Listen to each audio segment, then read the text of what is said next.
Good morning, welcome to Morning Brief. കഴിഞ്ഞ ആഴ്ച 0.68% നഷ്ടത്തോടു കൂടിയാണ് നിഫ്റ്റി ട്രേഡിംഗ് അവസാനിച്ചത്. ഈ ആഴ്ചയിലേക്ക് കടക്കുമ്പോൾ തീർച്ചയായിട്ടും വളരെ ക്രൂഷ്യലായിട്ട് നോക്കിക്കാണുന്നതാണ് ഇന്ത്യ അമേരിക്ക ട്രേഡ് ടോക്സ്.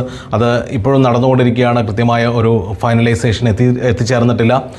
അതിനെക്കുറിച്ചുള്ള ഒരു ആശങ്കകളാണ് ഇന്ന് മാർക്കറ്റിനെ തീർച്ചയായിട്ടും നയിക്കുന്നത്.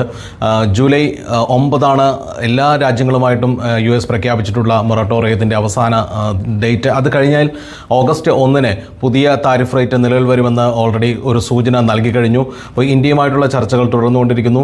ഇന്ന് 9:30 രാത്രി 9:30 ഫൈനൽ ലെറ്റേഴ്സ് അയക്കുമെന്നാണ് ട്രംപ് സൂചിപ്പിച്ചിരിക്കുന്നത്. അപ്പോൾ തീർച്ചയായിട്ടും അത് താരിഫ് റേറ്റുകൾ, ഇന്ത്യയെ സംബന്ധിക്കുന്ന താരിഫ് റേറ്റുകൾ തീർച്ചയായിട്ടും നിർണായകമാണ്.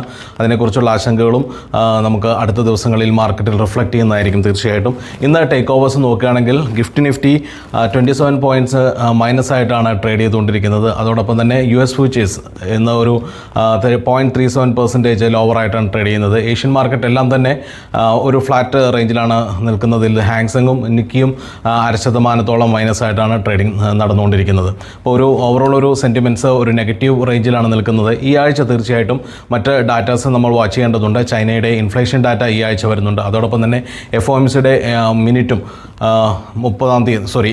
ബുധനാഴ്ച വരുന്നുണ്ട്. അതോടൊപ്പം തന്നെ ഇൻഫ്ലേഷൻ ഡാറ്റയും, ചൈന ഇൻഫ്ലേഷൻ ഡാറ്റയും ബുധനാഴ്ച തന്നെയാണ് റിലീസാകുന്നത്. അപ്പോൾ ഈ രണ്ട് ഡാറ്റയും അതോടൊപ്പം തന്നെ നമ്മളുടെ റിസൾട്ട് സീസണുകൾ ആരംഭിക്കുകയാണ്. TCSൻ്റെ റിസൾട്ട് 10 വരുന്നതോടുകൂടി മേജർ സ്റ്റോക്സിൻ്റെ എല്ലാം, മേജർ കമ്പനികളുടെ എല്ലാം റിസൾട്ട് ആരംഭിക്കുകയാണ്. അപ്പോൾ അതെല്ലാം സ്റ്റോക്ക് സ്പെസിഫിക് ആയിട്ടുള്ള സെൻറ്റിമെൻറ്റ്സ് മാർക്കറ്റിലുണ്ടാകും. നമ്മൾ കഴിഞ്ഞ ദിവസങ്ങളിലെല്ലാം പറഞ്ഞിരിക്കുന്ന 25,220 എന്ന സപ്പോർട്ട് ഇപ്പോഴും ഹോൾഡ് ചെയ്യുന്നുണ്ട്. അപ്പോൾ അതിൻ്റെ മുകളിൽ തീർച്ചയായിട്ടും ഒരു പുൾ ബാക്സിനുള്ള സാധ്യതകൾ നിലനിൽക്കുന്നുണ്ട്. അപ്പർ സൈഡ് നോക്കുകയാണെങ്കിൽ 25,630 എന്ന ലെവലിലാണ് നിഫ്റ്റിക്ക് ഒരു റെസിസ്റ്റൻസ് ഫേസ് ചെയ്യുന്നത്. അപ്പോൾ ഈ ഒരു റേഞ്ചിലായിരിക്കും നമ്മളുടെ ഈ ഒരാഴ്ച നമ്മൾ ട്രേഡിംഗ് കാണുന്നത്. ഡാറ്റാസുകൾ പോസിറ്റീവ് ആണെങ്കിൽ നമുക്കൊരു ബ്രേക്ക് ഔട്ട് പ്രതീക്ഷിക്കാവുന്നതാണ്. അപ്പോൾ എല്ലാവർക്കും ഒരു ശുഭ ട്രേഡിംഗ് ദിനം ആശംസിക്കുന്നു. Thank you so much.